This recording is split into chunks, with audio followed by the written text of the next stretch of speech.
Welcome to Generation Digital Workforce, the podcast that's here to explore the role of robotic process automation and other digital technologies. Whether you're just getting started or you're looking for advanced strategies and tactics, if you're curious about where human and digital workers are coming together to transform the future of work, then this podcast is for you. All right, let's get into the show. Hello and good day, everyone out there in audio land. This is Zena from Generation Digital Workforce. Welcome today. I'm really glad you joined us. We have with us Alan Radford, the Regional CTO for EMEA with One Identity. Hi, welcome, Alan. Hi, Zena. Thanks for having me. Yeah, we're glad you're here today. You want to tell us a little bit about yourself and your company, One Identity? Sure. So I've been with Quest/Dell/One Identity/Future since 2012 when I joined as technical pre-sales. My background is very much technical.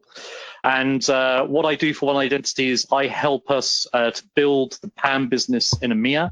And part of that is making sure that our product aligns to what our customers need to achieve in terms of business objectives.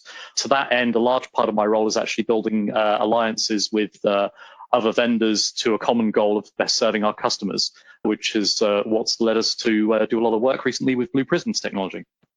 Great. Well, we're glad to have you as a partner. No, thank you very much. We're very pleased to be working with you. I understand we have a few customers in common, so maybe later in the show we can talk a little bit about what they're doing with your technology and Blue Prism. I was wanting to get us started here. I was hoping that you could tell us a little bit from your perspective, from that identity management side of the coin. What is RPA and why do you see your business, your customers, leveraging it today? So RPA, I'll borrow a quote from Gartner, if I may, because I think they put it rather well, where they describe it as a software development platform that will create an application that manipulates production business data. Now, when we look at identity and we look at individuals manipulate production business data as well, all day, every day. I manipulate my email. I manipulate documents. There's all sorts of stuff that all of our employees are doing: payroll, back office, marketing, sales, the list goes on. And when we consider the world of identity and the impact that has on a business, it goes far beyond what the person is actually doing. It tiptoes into how they're doing it. If we consider a user joining an organization, an individual joins an organization, they have to have loads of accounts created, they have to have roles assigned, they need to be able to access the building, they need to report to somebody, and they have typically annual reviews of what they're doing, they have a career, they have objectives, they have goals, they have metrics they need to deliver on. When they move through an organization, though, all those variables change. When they leave an organization, those variables change again, and the cycle continues to where they move to. When we think about a robot in the context of RPA, there are some similarities there. Robots are created and destroyed far more quickly and far more simply than an individual's employment is created and destroyed. But there are tasks that both are doing. And those tasks typically result in controls that monitor whether those tasks are being completed or not. And that's really a foundational piece of identity access management. How is this entity being created? How is this entity achieving what it's been created to achieve? And when this entity no longer needs to do what it's doing, what do we do with it at that point? So this is all super interesting to me when we talk about a digital worker and an identity. So often on the program, we do liken the digital worker, to a human with almost human characteristics. But this is the first opportunity I've had to talk with someone in identity management where we talk about a robot or a digital worker needing an identity. So, it obviously makes good sense when you're talking about a human coming and leaving. But you said something interesting right there I want to explore a little bit. You said digital workers are created and destroyed much more quickly than, a human worker would come into a business and leave a business. What do you mean by that? They're created and destroyed much more quickly. So if I want to create a robot, then I create some framework and workflow around what that robot is going to do. And then I create an account against what the robot's going to use to achieve that task. So it has a purpose, it has a plan. Typically, there'd be some kind of disaster recovery plan, i.e., if the robot breaks, what do we do about it? If an employee goes sick, who's going to take over workload? And then, of course, that account being the credentials, if I come into an organization and I need to send an email, I need to log into something before I can send that email. If a robot is going to go into a task to do something, say, process a typical insurance claim, for example, which we see in the field RPA being used for, then that robot also needs to actually authenticate with a credential to perform the task. And all of these tasks that tie back to the robots and the individuals need to be monitored. There is a measure of success. The question of what does normal look like is quickly followed by how do we know that normal is successful and what do we do to improve this? And those are very much management characteristics, measuring metrics in order to create value for the business and improve those metrics so that the business continues to grow and improve and evolve. Yeah, it's just such a mind-blowing way to think about the digital workforce. But I think it's ever more present that we really are going to need to think about our digital worker counterparts as individuals that do need their identity to be managed, as you're saying. So I'd like to dig in a little bit more to identity management, because I think a lot of our listeners, and I know myself for sure, that's a new concept to us. And when we spoke earlier, you described that there were 3 key pillars within identity management. You want to walk us through that? So I would say, from one identity's perspective, there's 3 key pillars to an identity access governance program, which is somewhat higher level. And identity access management is part of that. Think of management more as a control. Identity management is about control. Identity governance is more of a program. So that would be a program of defining, implementing, and monitoring the effectiveness of your management controls. And your management controls would be things like, how is this account created? Or how is this user, I should say, how is this identity created? How many accounts do they have? What do they need to log into? Let's create those accounts. Now that user is going to move to another department. Okay, well, some of those accounts don't need to exist anymore. Some new accounts need to be created, because if Alan's moving from marketing into finance, then he's going to need possibly an accounts payable credential, whereas he's not going to need to log into the marketing system anymore. And then you've got other controls, like things like separation of duties, where if I've got access to accounts payable, then I should not have access to accounts receivable. So I can't print and sign my own checks, because that's a bad thing. So management is about control, measuring metrics, applying controls to those metrics, and identity access management looks at that from the journey perspective of an employee, or in this case, a robot. Governance is a program that wraps around that, where we look at proving that those controls are successful in what they're doing, proving that those controls have owners. And that's something that ties very much back into RPA as well. Although, this robot is created, it has a purpose, it's got credentials, and it's doing something that we need it to do, who owns the robots? Who defines what the robot should be doing? If the robot is accessing accounts payable, who is pulling the strings of the puppets, if you put on the vernacular? And if there are multiple puppets, all leading to the same puppeteer, do your separation of duties really work? Those are some very hard questions for customers to answer in this evolving market. But to come back to your question, Zena, from one identity's perspective, we look at 3 pillars of identity access governance, of which identity management is a part of. We look at privilege access management, which is quite a different world to a normal user access management type system. And then we look at Active Directory. We look at Active Directory in isolation because Active Directory is so heavily used, and it is so often the root source of an identity's authentication. If a company has Active Directory, then a company's identities will typically touch Active Directory in some capacity. So those are the 3 pillars that we look at from our perspective. And Active Directory, I'm very familiar with Active Directory from a human side of the equation. Would all of your digital workers have entry in your Active Directory system, or would those also be to your words, created and destroyed as those digital workers were needed and then no longer needed? So that's a good question. So I don't think so. I don't think a robot user needs to exist in Active Directory, because it very much depends on what the robot's purpose is. If the robot's purpose is to interact with a system that sits on a platform that is not Microsoft in nature, then maybe it doesn't need an Active Directory account at all. So if we think of like a Unix host or something running on some daemon in some Unix box somewhere, possibly a legacy system, where you want the robot to log in, perform a task. If it's from a user perspective, it will be logging in to use that system. If it's from a privileged perspective, it will be logging in to change that system. But if it's logging into that system and that system doesn't care about Active Directory, then I wouldn't say the robot needs to exist in Active Directory. But point of fact, one common practice we see in the identity access management world is using Active Directory as a central point as much as possible, where customers would use something called Active Directory bridging, which is something that we work with as well, where you would actually have an Active Directory credential allow you to authenticate to a Unix box.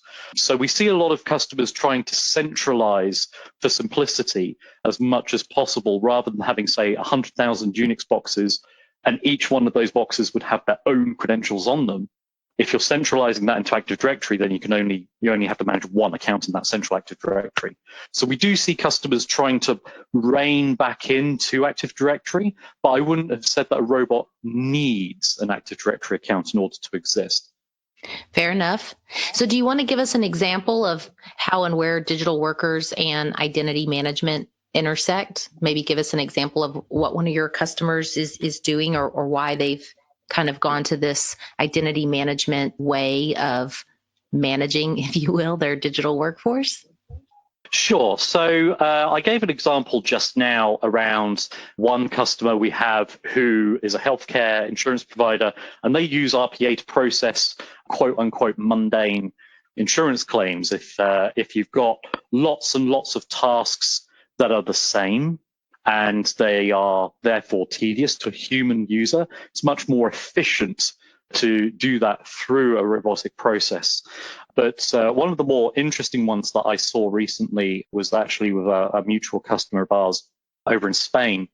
And what they wanted to do was they wanted to free up their employees that work on high volume jobs so they can actually be redeployed. They had a strategic need to redeploy part of their workforce. So what they did was they identified tasks that could be automated, and then they categorized that scope of work, and then they said, right, if we go and get Blue Prism to automate these tasks, then we can free up X amount of time that we can redeploy strategically to other projects, revenue increasing projects. And when they did that, they realized that the credentials that needed to be used for those automations were quite highly privileged credentials. So they wanted to have controls in place to manage that. And that's where we came in and worked together. The value they recognized was in reducing the risk by isolating and securing those credentials and the management of those credentials. What we mean by that is the actual rotation of the password. So if the robot is doing a task and that task takes 2 minutes to complete, then the credential only needs to be valid for those 2 minutes. And then that credential is changed, so nobody knows what it is anymore. And then you could go further and you could disable the account, or you could do what I think is quite a good practice, is to actually destroy the account entirely. So the account only needs to exist as and when it needs to be used, which is a form of just-in-time access, which fits the robot model very, very well.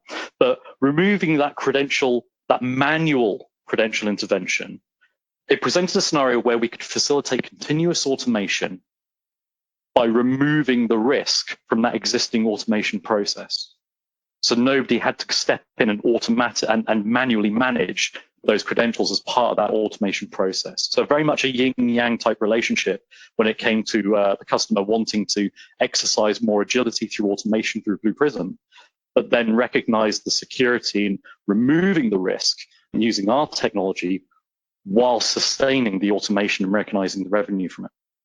Yeah, so as in most business, it's an equation, and you're really trying to balance going fast, doing things agile, and making sure that, your business is secure as well. You want to talk to us a little bit about how the governance, that business side and the risk side, maybe the cybersecurity team or, your IT risks teams come into play? How are they looking to balance that equation? What is the secret there in getting that exactly right so that you don't slow the business down, you don't, burden them with additional security measures that, make them less agile, but yet you're allowing them to do that in a way that the risk side of the business is comfortable? Yeah, so it's a conversation we have all the time. Typically, it's an executive level type conversation rather than a technical level conversation. And that's really around, I have responsibilities for this business. We need to grow this business. How do we do that? And those conversations tend to be conversations around agility. And agility is not about driving bottom line. It's about increasing revenue. It's about working smarter and working better and maintaining competitive advantage. Now, those agility conversations tend to be lower cost conversations because they tend to be around working smarter, but they inherit risk. Security is more of an investment conversation. Security is more of a you need to do this or else type conversation, which generally equates to a risk type conversation. So where we talk governance, we tend to talk to the business. When we talk cybersecurity, we tend to talk to the risk management security teams. But here's the rub. In those agility conversations, they tend to result in lower risk, in higher risk, lower cost type scenarios. But if we can mitigate the risk from those agility conversations, then the business can have their cake and eat it. Conversely, with the security conversations requiring higher investment, but mitigating risk as a result of that investment, then those conversations are all about showing how you return the investment. That balance in the middle, that's where you create the business value. You have your cake and then you eat your cake. If I have a cake and I can't eat the cake, that's a risk. Why would I want the cake in the first place if I can't eat it? I wouldn't want cake if I couldn't eat it. That doesn't sound fun at all. It does sound like torture. It really does. This has been a really good conversation. And I think that the idea of managing digital workers and ensuring that their identity is protected as a way to, protect the business, but doing it in a way that allows the business to be very agile is certainly what RPA is really all about, right? Being able to do things more quickly, bring in those emerging, new technologies, get your back office, structured, unstructured data to where those digital workers can take advantage of it and move the business forward. So, talking about move the business forward in the work that you've done with, our joint customers, but as well as with just the One Identity customers, what do you foresee in the future for identity management, and what do you see on the horizon as sort of the big thing that's yet to come? And then I'd like to understand where you see that going from a digital workforce perspective, because obviously we have our human workforce that we still have to identity manage. Yeah, great question. So my personal background is around privileged access management. That's the bread and butter of my own technical experience. And in the world of privileged access management, and to a large extent identity management, there are three key objects in play. There's the user or the individual. Typically, the identity wraps around the user or the individual. You've then got a system. And if I'm a user using that system, then I'd have a user account. If I'm a privileged user accessing that system to do something of a privileged nature, then I'm changing something on that system. And then we've got the accounts that are actually being used in the first place. So to summarize those three objects, you've got users, accounts, and systems. Accounts reside on systems. Users use those accounts to do something. Now, what I've seen happen over the years, at the risk of stating the obvious, systems have virtualized. So I was cutting my teeth on code as a script kiddie, sort of mid to late 90s. And back then, virtualization wasn't a thing. It was sort of in its infancy. But virtualization is very normal now, very, very normal. So that's systems. Accounts virtualizing accounts, logical constructs, data models, they exist all around us. And I think when we look at the user, in my mind, that's where the next virtualization is taking place around us. And I can see concepts like virtual identity starting to emerge when we talk about RPA, when we talk about automating things and trying to be smarter about automation when we look at things like analytics, detect, remediate, artificial intelligence, making decisions for us. I can see a world where the user itself becomes virtualized. So we have a heartbeat human being user and a virtual user. And I see them being managed in very similar ways, but also very different ways because of the speed at which they can operate. And quite frankly, we pay one and not the other. So that's where I can see this identity management and RPA market going. I very much see a convergence in the market there. And I'm quite excited to see how that plays out because we're already seeing the use cases in the market today. Yeah, we're seeing the use cases and we're seeing a lot of successful customers out there today. And it's customer driven, and that's the real key point here. You know, it's not like we sat down in front of a whiteboard and thought, wouldn't it be cool if we did this? It was an emergent need from the market, and I think that emergent need is what's going to drive this virtual identity concept forward.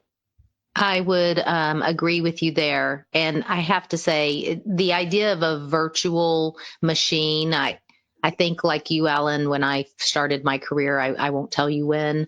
You can go look it up if you so care. But I grin, like you, there was no virtual world just quite yet. And watching this evolve over time has been super interesting and intriguing to me. And the idea of a virtual machine, is almost normal. But the idea of a virtual identity, I have to say, is still a little out there. Even for me, who's been in this industry, for 2+ years now, and digital workers are just coworkers to me these days. Well, it's like if you go back to the mid 80s, or the late 80s, when I had a DX33, or better yet, a BBC Micro. And, if you say to one of the users of one of those machines, in the future, you're going to be running many very powerful machines off of one piece of hardware, and it might even be a laptop. Do you know what one of those are? That would be a mind-blowing conversation. And I think, I'm not afraid to stand up and say, this is going to be something that's going to blow us away in the coming decades. I love that you just said laptop. My first computer was a portable, not a laptop, a portable Macintosh, where it was one of those all-encompassing one-box beasts. Yes. You were super cool. Yeah, and they were hard to get. And put it on my back and carry it around, and I just thought I was so cool. Do you know what? I got to say, if you've still got it, it's still cool. I might actually have to go dig in the attic. I tend to be a pack it up girl and stick it in a box somewhere, and it just sits there. God only knows what my family's going to find when they unpack the attic. I'd be keen to see if you could run a virtual machine on it. Well, if I dig it out, I'll look you up, Alan, and we'll figure out how to get it to you, because I certainly wouldn't be able to do that, but I trust you might. Oh, I look forward to it. Awesome. Well, Alan, we've come to the end of our program, but this is the time where I like to pose my favorite question, which is what I call my Xena Zinger. It's a fun question. And since we were talking about having cake and eating it earlier, it got me thinking, if a digital worker was a pastry chef, what would be its favorite dessert and why? What would be its favorite dessert and why? Wow, that is a zinger. Well, it's got to be a pastry dessert. I really want to go for a macaroon, purely because there's a meeting in the middle there. At the risk of sounding like a salesman, bringing it back to identity, you think about a macaroon, it's like two pieces coming together to form a whole. I think that would be my favorite.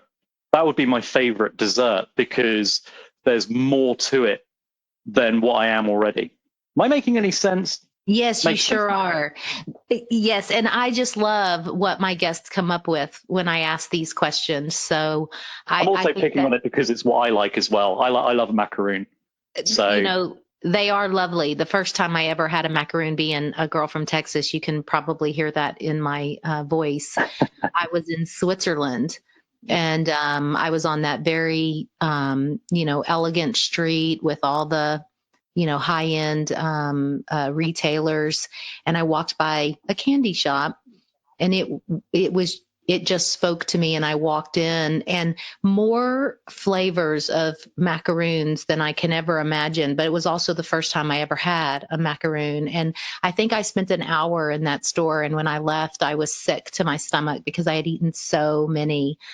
And I wanted to take some home with me, but you can't take them home because they won't, they won't fly home without being chilled for that long. So I had to eat them all on the flight home.